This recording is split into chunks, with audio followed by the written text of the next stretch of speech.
بسم اللہ الرحمن الرحیم۔ السلام علیکم۔ سیرت النبی صلی اللہ علیہ وآلہ وسلم۔ عنوان: غزوہ خندق کے واقعات۔ عمرو کے وار سے حضرت علی رضی اللہ تعالیٰ عنہ کی پیشانی سے خون بہہ نکلا، مگر انہوں نے فوراً جوابی حملہ کیا۔ عمرو بن عبد ود کی گردن کے نچلے حصے پر ان کی تلوار لگی۔ تلوار ہنسلی کی ہڈی کو کاٹتی چلی گئی۔ وہ خاک و خون میں لوٹتا نظر آیا۔ مسلمانوں نے اللہ اکبر کا نعرہ لگایا۔ آپ صلی اللہ علیہ وآلہ وسلم نے یہ نعرہ سنا تو جان لیا کہ حضرت علی رضی اللہ تعالیٰ عنہ نے عمرو کو قتل کر دیا ہے۔ اس کے گرتے ہی جو لوگ اس کے ساتھ آئے تھے واپس بھاگے۔ حضرت زبیر رضی اللہ تعالیٰ عنہ نے ان کا پیچھا کیا اور بھاگتے ہوئے ایک کافر پر تلوار کا وار کیا۔ وہ دو ٹکڑے ہو گیا۔ حضرت زبیر رضی اللہ تعالیٰ عنہ کی تلوار اس کے سر سے ہوتی ہوئی کولے تک پہنچ گئی۔ اس پر بعد مسلمانوں نے حضرت زبیر رضی اللہ تعالیٰ عنہ سے کہا: اے ابا عبداللہ، ہم نے تمہاری تلوار جیسی کاٹ کسی کی نہیں دیکھی۔ اللہ کی قسم، یہ تلوار کا نہیں، تلوار چلانے والے کا کمال ہے۔ تمام دن جنگ ہوتی رہی۔ خندق کے ہر حصے پر لڑائی جاری رہی۔ اسی وجہ سے آپ صلی اللہ علیہ وآلہ وسلم اور کوئی مسلمان بھی ظہر سے عشاء تک کوئی نماز نہ پڑھ سکا۔ اس صورتحال کی وجہ سے مسلمان بار بار کہتے رہے: ہم نماز نہیں پڑھ سکے۔ یہ سن کر حضور اکرم صلی اللہ علیہ وآلہ وسلم فرماتے: نہ ہی میں پڑھ سکا۔ آخر جنگ رکنے پر حضور اکرم صلی اللہ علیہ وآلہ وسلم نے حضرت بلال رضی اللہ تعالیٰ عنہ کو اذان دینے کا حکم دیا۔ انہوں نے ظہر کی تکبیر کہی اور حضور اکرم صلی اللہ علیہ وآلہ وسلم نے نماز پڑھائی۔ اس کے فوراً بعد حضرت بلال رضی اللہ تعالیٰ عنہ نے عصر کی تکبیر پڑھی اور حضور اکرم صلی اللہ علیہ وآلہ وسلم نے عصر کی نماز پڑھائی۔ اسی طرح مغرب اور عشاء کی نمازیں باجماعت قضا پڑھی گئی۔ غرض خندق کی لڑائی مسلسل جاری رہی۔ ایک روز خالد بن ولید نے مشرکوں کے ایک دستے کے ساتھ حملہ کیا، لیکن اس طرف اس وقت حضرت اسید بن حضیر رضی اللہ تعالیٰ عنہ 200 سواروں کے ساتھ موجود تھے۔ جو ہی حضرت خالد بن ولید نے اپنے دستے کے ساتھ خندق پار کی، یہ ان کے سامنے آ گئے۔ اس طرح حضرت خالد بن ولید ناکام لوٹ گئے۔ اس صورتحال نے طول پکڑا۔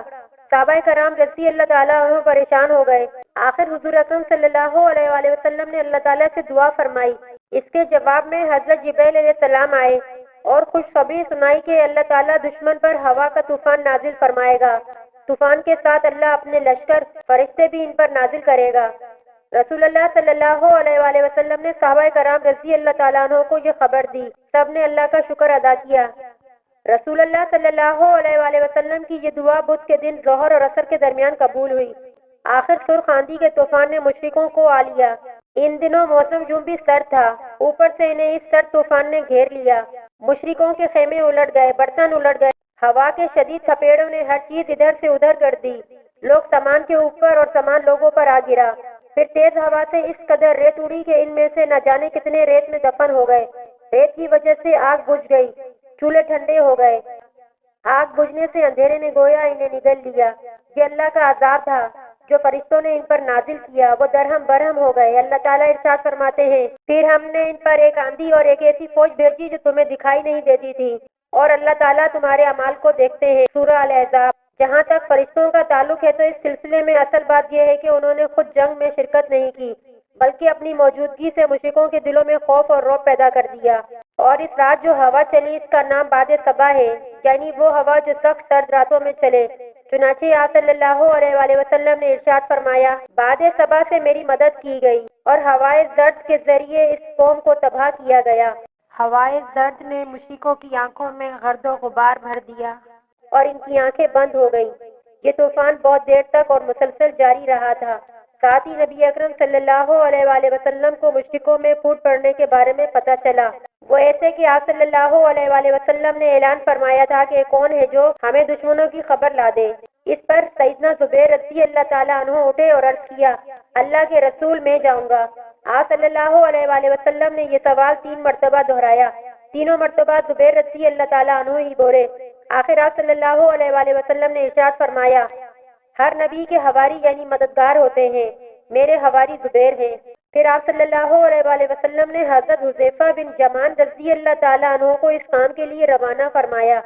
تھکن کی وجہ سے ان میں اتنی طاقت نہیں تھی کہ جا سکتے، لیکن حضور اقدس صلی اللہ علیہ وآلہ وسلم نے ان کے لیے دعا فرمائی: جاؤ، اللہ تعالیٰ تمہارے سامنے سے اور پیچھے سے، دائیں سے اور بائیں سے تمہاری حفاظت فرمائے، اور تم خیریت سے لوٹ کر ہمارے پاس آؤ۔ یہ وہاں سے چل کر دشمن کے پڑاؤ میں پہنچ گئے۔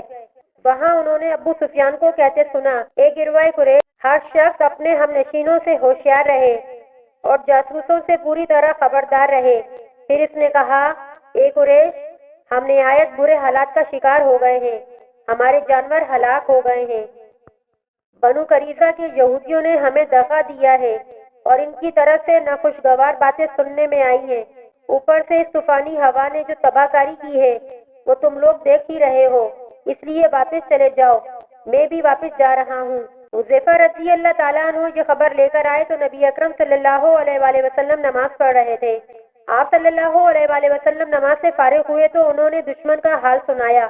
آپ صلی اللہ علیہ وآلہ وسلم ہنس پڑے، یہاں تک کہ رات کی تاریکی میں آپ صلی اللہ علیہ وآلہ وسلم کے دانت مبارک نظر آنے لگے۔ جب کفار کا لشکر مدینہ منورہ سے بدحواس ہو کر بھاگا تب اللہ تعالیٰ کے رسول صلی اللہ علیہ وآلہ وسلم نے فرمایا، اب یہ آئندہ ہم پر حملہ آور نہیں ہوں گے بلکہ ہم ان پر حملہ کریں گے۔ خندق کی جنگ کے موقع پر کچھ خاص واقعات پیش آئے۔ جب خندق کھودی جا رہی تھی تو اس دوران ایک صحابی بشیر بن سعد رضی اللہ تعالیٰ عنہ کی بیٹی ایک پیالے میں کچھ کھجوریں لائی۔ یہ کھجوریں وہ اپنے باپ اور ماموں کے لیے لائی تھی۔ حضور اکرم صلی اللہ علیہ وآلہ وسلم کی نظر ان کھجوروں پر پڑی تو فرمایا، کھجوریں ادھر لاؤ۔ اس لڑکی نے کھجوروں کا برتن آپ صلی اللہ علیہ وآلہ وسلم کے ہاتھوں میں الٹ دیا۔ کھجوریں اتنی نہیں تھی کہ دونوں ہاتھ بھر جاتے۔ آپ صلی اللہ علیہ وآلہ وسلم نے یہ دیکھ کر ایک کپڑا منگوایا، اس کو پھیلا کر بچھایا، پھر پاس کھڑے صحابی سے فرمایا، لوگوں کو آواز دو، دوڑ کر آئیں۔ چنانچہ سب جلدی ہی آ گئے۔ آپ صلی اللہ علیہ وآلہ وسلم اپنے ہاتھوں سے کھجوریں اس کپڑے پر گرانے لگے۔ سب لوگ اس پر سے اٹھا اٹھا کر کھاتے رہے۔ کھجوریں شروع کرنے سے پہلے سب لوگ بھوکے تھے۔ بھوک کی حالت میں ان سب نے یہ کھجوریں کھائیں، سب کے پیٹ بھر گئے اور آپ صلی اللہ علیہ وآلہ وسلم کے ہاتھوں سے کھجوریں ابھی تک گر رہی تھیں۔ ایسا ہی ایک واقعہ سیدنا جابر رضی اللہ تعالیٰ عنہ کا پیش آیا۔ انہیں جب آپ صلی اللہ علیہ وآلہ وسلم کی شدید بھوک کا علم ہوا تو گھر گئے۔ ان کے گھر میں بکری کا ایک چھوٹا سا بچہ تھا اور کچھ گندم بھی تھی۔ انہوں نے کہا کہ نبی اکرم صلی اللہ علیہ وآلہ وسلم کو بھوک لگی ہے، لہٰذا یہ بکری ذبح کر کے سالن تیار کر لو، گندم کو پیس کر روٹیاں پکا لو، میں اللہ کے نبی صلی اللہ علیہ وآلہ وسلم کو لے کر آتا ہوں۔ حضرت جابر رضی اللہ تعالیٰ عنہ کچھ دیر بعد حضور اقدس صلی اللہ علیہ وآلہ وسلم کی خدمت میں حاضر ہوئے اور ایسا آواز میں کہا کہ آپ کے لیے گھر میں کھانا تیار کرایا ہے۔ یہ سن کر حضور اقدس صلی اللہ علیہ وآلہ وسلم نے کسی سے کہا، اعلان کر دو، جابر کے ہاں سب کی دعوت ہے۔ چنانچہ پکار کر اعلان کیا گیا، سب لوگ جابر کے گھر پہنچ گئے۔ حضرت جابر رضی اللہ تعالیٰ عنہ پریشان ہو گئے کہ وہ تھوڑا سا کھانا اتنے لوگوں کو کیسے پورا ہوگا۔ انہوں نے پریشانی کے عالم میں ان اللہ و انا الیہ راجعون پڑھی اور پھر گھر آ گئے۔ وہ کھانا حضور اقدس صلی اللہ علیہ وآلہ وسلم کے سامنے رکھ دیا گیا۔ آپ صلی اللہ علیہ وآلہ وسلم نے فرمایا، اللہ برکت دے۔ پھر آپ صلی اللہ علیہ وآلہ وسلم نے بسم اللہ پڑھی، سب نے کھانا شروع کیا۔ باری باری لوگ آتے رہے اور کھا کر اٹھتے رہے، ان کی جگہ دوسرے لوگ لیتے رہے، یہاں تک کہ سب لوگوں نے خوب پیٹ بھر کر کھانا کھایا۔ اس وقت ان مسلمانوں کی تعداد 1000 تھی۔ حضرت جابر رضی اللہ تعالیٰ عنہ کہتے ہیں، اللہ کی قسم جب سب کھانا کھا کر چلے گئے تو ہم نے دیکھا گھر میں ابھی تک اتنا ہی کھانا موجود تھا جتنا حضور اقدس صلی اللہ علیہ وآلہ وسلم کے سامنے رکھا گیا تھا۔